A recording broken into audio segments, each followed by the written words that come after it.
படிங்க. நீங்க தானே பாக்குறீங்க, படிங்க. டெட்டனேட்டர் சொல்ல தெரியுது. இந்த நக்கல் இங்க வேணாம் தம்பி, நக்கல் இங்க வேணாம். உங்க பேரு ராஜன். ஒழுங்கா நிக்க மாட்டீங்களா? நீ தூர் போறீங்க வரீங்க அவங்க சம்பந்தப்பட்டவங்க கொண்டு சும்மா சைலண்டா போறவன இந்த நக்கல் இங்கெல்லாம் பண்ணக்கூடாது. கம்முன்னு நீங்க எல்லாத்தையும் ஒழுங்கா பண்ணுங்கன்றதுக்கு தான் வந்திருக்கிறேன். சரியா பண்ணிடுறேன். என்ன வயசு இருக்கு? என்ன வயசு இருக்கு? 20. எனக்கு என்ன வயசு தெரியுமா தம்பி? உன் வயசை தாண்டி தான் வந்திருக்கிறேன். இந்த மாதிரி எத்தனை பேரை பார்த்துருப்பேன். இந்த மாதிரி எத்தனை பேர்கிட்ட நெக்கெல்லாம் நின்று இருப்பேன். எத்தனை பேர்கிட்ட நக்கெல்லாம் நின்று இருப்பேன்.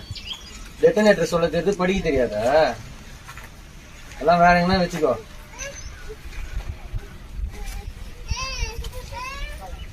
அதிகாரி வராங்கன்னா எப்படி பேசணும் முதல்ல தெரிஞ்சுக்கோ. பணிவா பேசினாதான் வேலை நடக்கும். உன்னை தெரிஞ்ச சொல்ல யாரையும் நக்கலா பாக்குறது, இந்த மாதிரி கீழ்ச்சி வச்சுக்கிறோம். உங்க அப்பா கை கட்டுறாங்க கீழே இருக்கு. உங்க அப்பா அவங்க எல்லாம் இப்படி பேசின்னு இருக்கிறாங்க மரியாதையா. அவங்கள நான் எதாவது தரக்குறவா பேசினேன் இப்போ உங்களுக்கு ஒரு வாட்டி. அது எல்லாம் சொல்லிக் கொடுக்க மாட்டீங்களா உங்க பசங்களுக்கு?